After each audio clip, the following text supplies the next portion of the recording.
Yesu ketugenda maaso tutandikira obulambalamba ate nate nagambye kutuusako bannaffe abatone VIP Butcher Kalelwe Nalongo Musana Mukizingiza wamu ne Ssemwanga Butcher Nyamansava wali Kalelwe tugenda maaso entandikwa bagambe JB Sega wa film tukyali kunyanyula tugenda maaso Bidda Electronics ne Null Electronics bebakutuusaako wamu ne Ashraf Electronics Manager Shafik tukutumiddeko nnyo bagate bandeke Sulaiman ekyatandika natukunda maaso kusikurene eno tugitandise mulambalamba Lumbuye Kenneth ng'onakwereza nga Joel babiri Rachel nga Joelia etandika butandisi Sega wa John Bosco agenda kuwereza nga Derek ate nga Masiko Bashiro najja kuzanyira nga Michael ate Lubega Anthony najja kuba kuzanyira nga Anthony tutandika butandisi empenduzo episode yaffe ey'okubiri era mwena abatugoberera ku mukutu gwaffe gwa YouTube tubagala nnyo Lukabe Frederick editor waayo Nassali Walter yayiyo olugero era nga Pauline Hope najja kola ku locations Sega wa John Bosco script writer ekyali kunyanjula tugenda maaso era nga natukunda maaso yagiwandiika so nga namulindwa Hawa Welfare bagana tukunda maaso assistant director so nga Nsubuga Solomon najja kola continuity ekyali kunyanjula tugenda maaso mpolampola era nga Pinako Stephen yabadde kamera Lukambwe Frederick natekamu sound ono Sega wa John Bosco najja atekamu sente era najja abeera director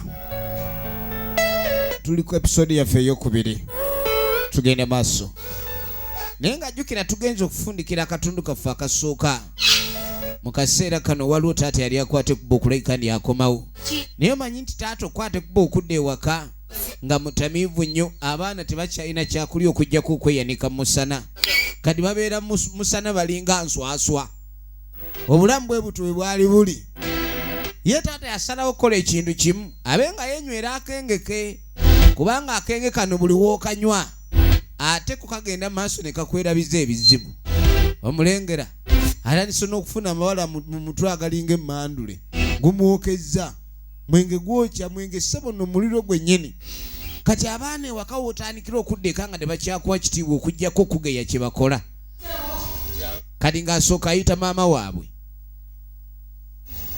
nyammwe gyali taliiyo anywedde akenge ne kamutuuka aba atunulanga otulo maama mukazi wattu ng'avaayo mu bulamu buno omukazi bw'afumbirwa omusajja kabeere nga kisajjasajja era kikakatako okufukamira wansi okumukulisayo n'okumulamusa ate ng'olina omutera n'amazzi enkoto bwe muba temuyina hiyita mu binaabiro banaabaga mu kalobo abaami b'omukyalo akalobo bakateeka mabega w'enkoto kati amugaana ego okutambulanga ne tukusaba essente eziyambe waka n'ogaa tolinaawo naye ng'otambula n'onywa ky'olina okukola kwe kunywa enkangaali lwakiri bwe kityo omukyala yeebuuza ebintu ebimu lwaki tebiringa maka amalala n'agamba nze essente zijja kumbula ate nsigaze ebirowoozo ebintabula omutwe afazaali ngenda n'ensaba omwenge kati ng'amugamba naye bannange basajja bano nga bakola nnyo okulekani afazaali amaka gabe bagaddiza kye bassa mu lubuto owulidde naga ebintu ebinaaterera tujja kulekani akasente tukaleeta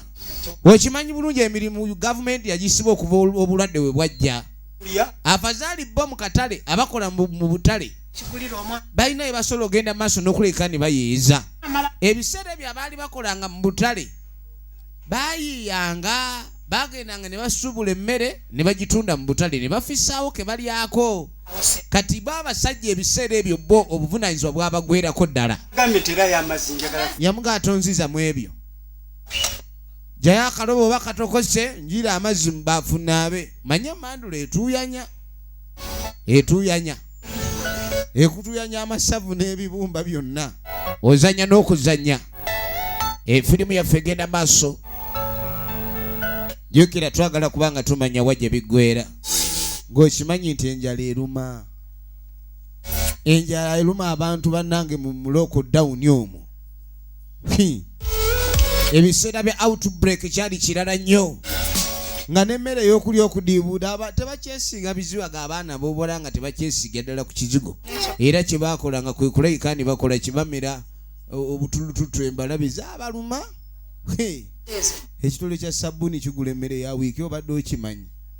Kwegamba lockdown eyigiriza abantu okekkereza. Emiwula gyaffe n'eno ginywerako amazzi oba omufunye.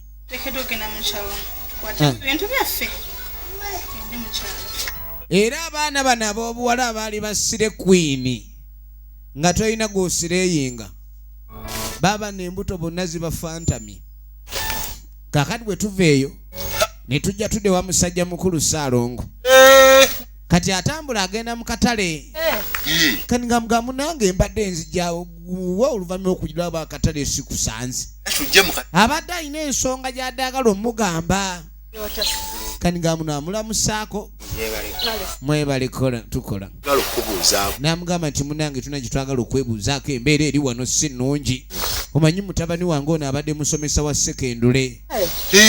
Abadde musomesa naye okuva outbreak oyajja the pandemic.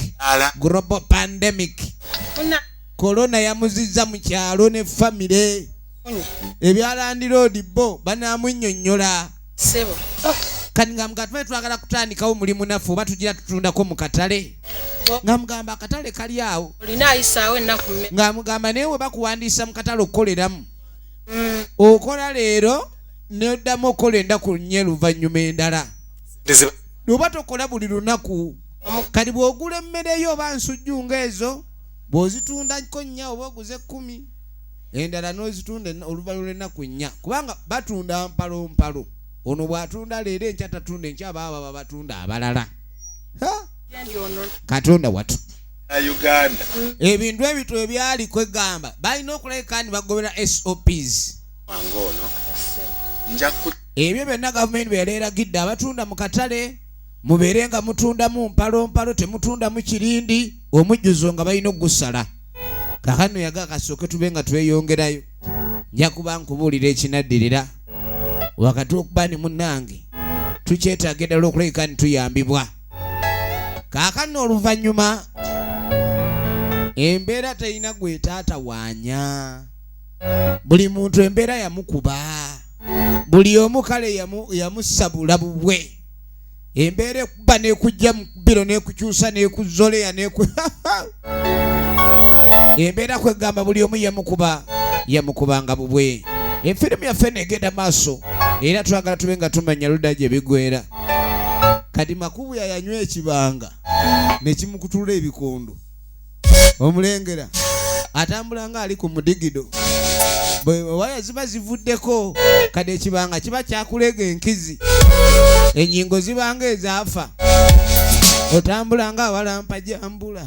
Zanya n'okuzanya kibanga kyamutyuninga. Ebyokola laki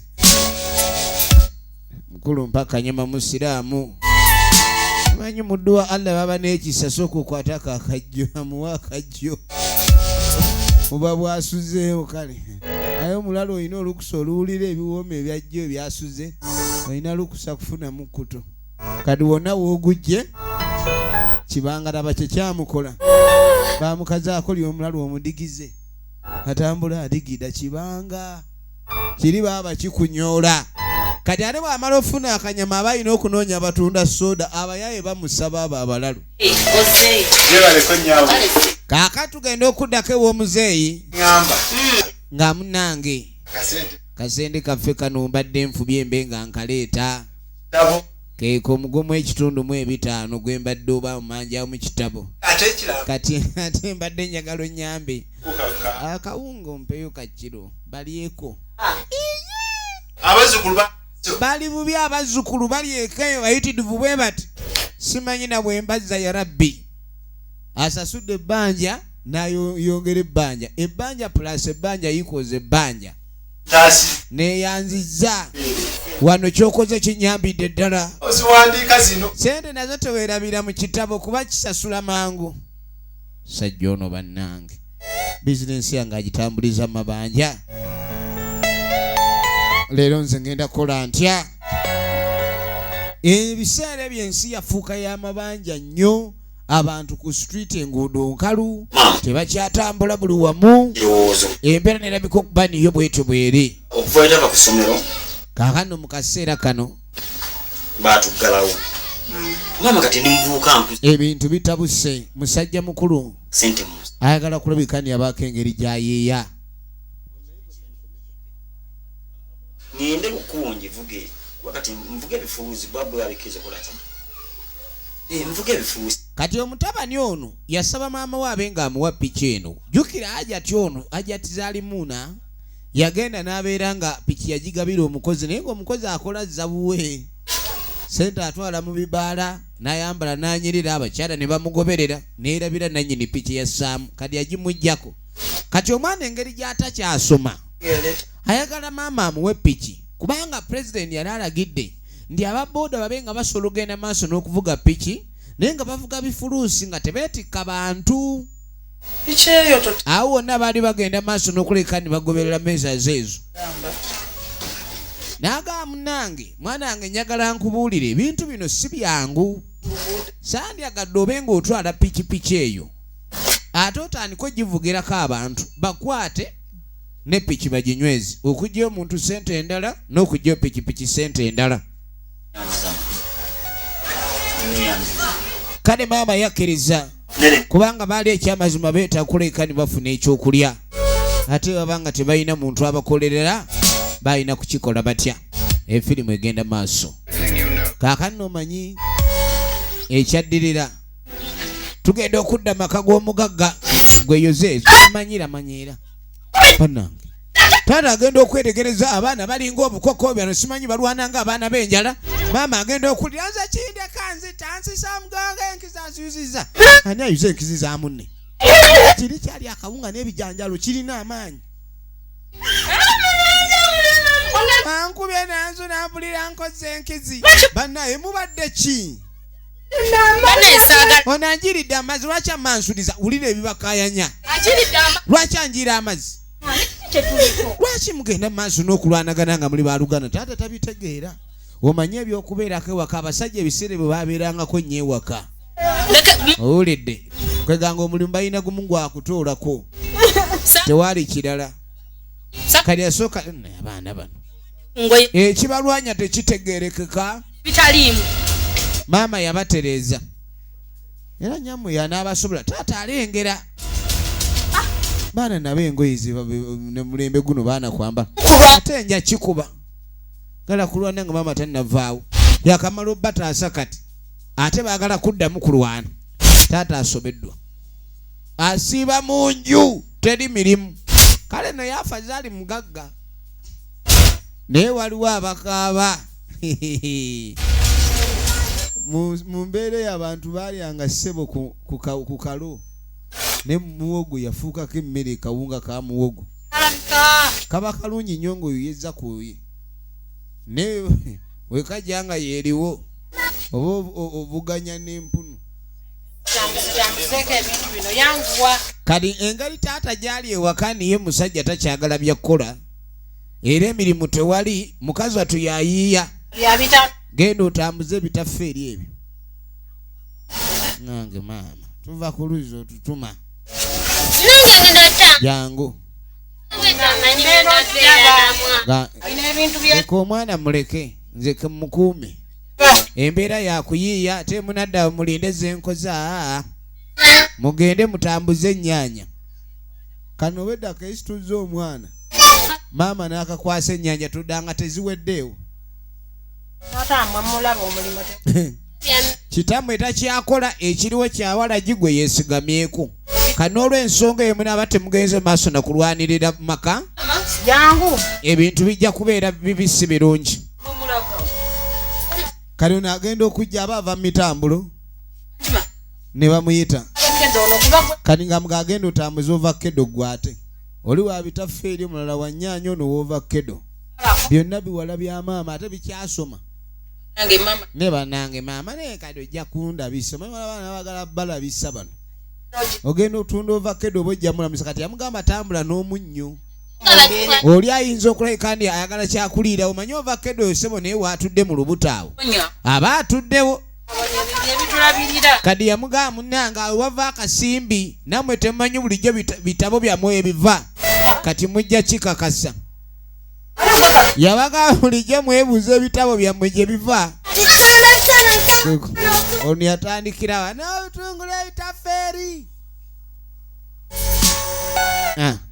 bino ebyenkya kwe batandikira efirimu egenda maaso era twagala kumanya ludda wajja biggwera olwo nno omusajja wattu yalwaza mwana asula awo kakati tugenda okudda wano sinkanya omukyala kati ono ng'amugamba munange ebintu binsobedde mu kibuga gye nava bibi nga ngamba ndi wanaaba ekikolo kya muwogo kye tunaalyako naye munnange nensalawo mbe nga njiya tufuneyo kalimu naye munnange wetulabye omukyala bana bakola mu butale kubanga omuntu yenna olina okufuna omulimu kwegyo emirimu egirabika okuba ni gyasigala gya mugaso era ng'abantu tebasobola kubeerawo nga sigiriiwo omuli okutunda emmere n'ebirala bakutwaire mu katale bamututte mu katale bamufunire omulimu gubaddeyo naye leero lwotunda oddamu kutunda wiiki ejja mu wiiki otundamu olunaku lumu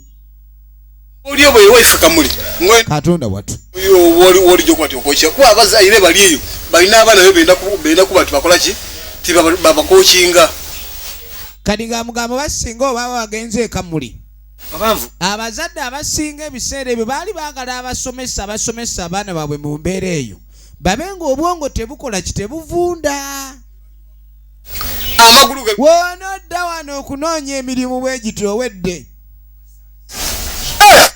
sooka olindeko baba bali wano ogenda okwetegereza wabula ono omwami yali yazaala kati ate ekyomutawaana be yazaala nabo baazaala kati waliwo abayingiddewo firimu yino abaana baazaalwa mu maka gano amakene omanyi bwe mubanga mwe mulya nnyo mukene babayita amaka amakene oyinza okuba ni sisitawo mwagala nnyo naye nga wejjusa lwaki azze sisita yakatuuka omwami yatunze TV omufunira sente zimutuusa mu kyalo ne TV gye yatunze badde banjibwako 2 yagitunze 21 yabuuse nagumu kati omwami bamulese ali seke azin seke super seke sigulese kule ebintu gwaja kati kojja buli kaseera abeera yaniriza baana ba muganda we wala ali kufiira lero omwaki tamwansobedde oli talina wadde empeke zamugulidde omwana aliwali obulwadde bumutuga kitamwe mwakola loosi embeera yeeyo era kitamwe esinza genda maaso nakolekani mubala mu bakaddomi bange ebintu byokulekani alumya bulumya abaana bamwanyinaze kaakani naaba kunona kwota y'akawunga agenda okulya yazirika ava kunona kwota y'akawunga asanze kuliko omugenyi omulala wetugenda otandikira akadunu kavaako 3 agamaka gaba gatabuse oyina omulwadde waliwo abajja tebalina mulimu aye tebalina kye baaleeta badduka kibuga baddukidde waka gye bava mu kyalo bannanga abaana we banyiiza kubanga ab'ekibuga basanyukirwa nga beetisse naye baba tebeetisse baba batama ya rabbi wetugenda otandikira